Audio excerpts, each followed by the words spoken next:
A pergunta que chegou para nós aqui é se é correto pedir bênçãos para os avós, né? Então, isso é uma prática muito antiga aqui no Brasil, e perguntaram, na verdade, se é bíblico e correto. Enfim, bíblico não está na Bíblia, e isso não é uma prática bíblica.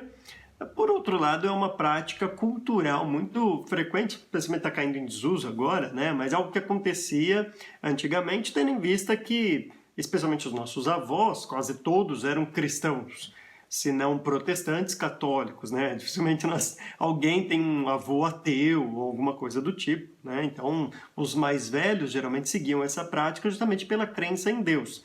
É sempre bom lembrar que você não está pedindo a bênção do avô ou da avó, porque segundo como funciona, né? O neto chegava lá para o seu avô e dizia, ó, bênção, vô. E aí o avô deveria responder, Deus te abençoe, meu filho. Então, na verdade, você está pedindo que o seu avô rogue as bênçãos de Deus para você. Embora, claro, tem diversas situações aí envolvidas, né? Por exemplo, tem muita gente que já nem sabe mais o que isso significa e fala como se fosse um jargão, mas isso também acontece em outras ocasiões, né? Do tipo, por exemplo, Deus te abençoe, vai com Deus. Às vezes as pessoas nem sabem muito o que estão falando e repetem simplesmente jargões. Por outro lado, há uma questão interessante aí, não só cultural e não só também de respeito aos mais velhos, aos avós, algo que estamos perdendo hoje em dia, porque hoje um neto encontra com o seu avô e nem faz questão de cumprimentá-lo, nem que seja um bom dia, quanto mais levantar do ambiente onde a pessoa está para dar oi, às vezes nem larga o seu videogame para olhar no olho do avô ou da avó, e isso é uma completa falta de respeito.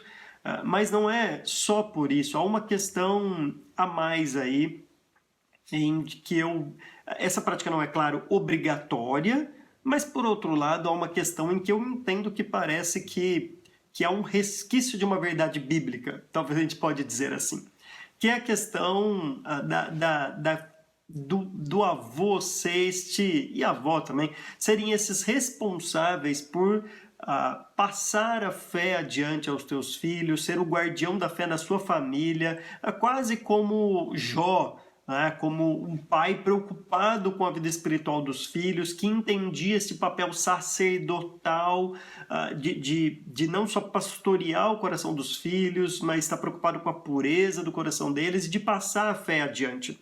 Então, os avós, e eu tenho isso muito com os meus avós, principalmente maternos, são aquelas figuras de pessoas que legaram a fé para minha mãe e que também, consequentemente, passou a fé para mim também. Então, este respeito... Então, quando eu digo para o meu avô, né, claro, agora ele já faleceu, mas quando eu digo para eles,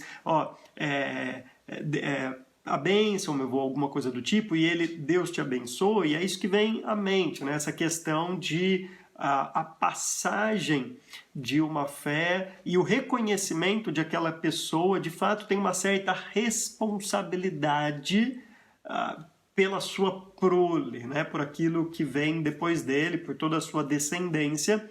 E eu espero que quando eu chegar nesta fase de avô, eu fique também preocupado com os meus filhos e netos ou bisnetos, quem sabe, a ponto de não só dizer Deus te abençoe, mas realmente fazer aquilo que está ao meu alcance para que isso seja possível na vida dos meus filhos, dos meus netos, inculcando a palavra de Deus na mente deles. Então, respondendo à pergunta, não é algo bíblico, não é algo que eu julgaria, ou pelo menos que eu vejo a Bíblia julgando certo ou errado, tá? Mas, por outro lado, é uma boa prática cultural que demonstra um respeito e um entendimento, talvez um resquício disso que a Bíblia apresenta como o grande patriarca da família, ou algo neste sentido. Então, seria essa mais ou menos a minha resposta para a pergunta.